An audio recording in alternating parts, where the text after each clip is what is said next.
Open the glove box. Pinch the tabs on the side of the housing and remove the housing door.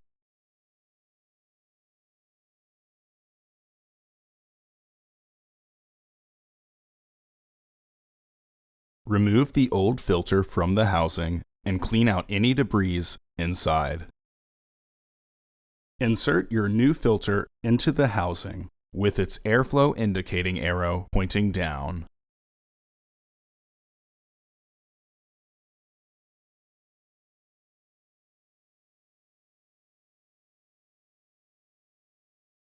Reclip the housing door.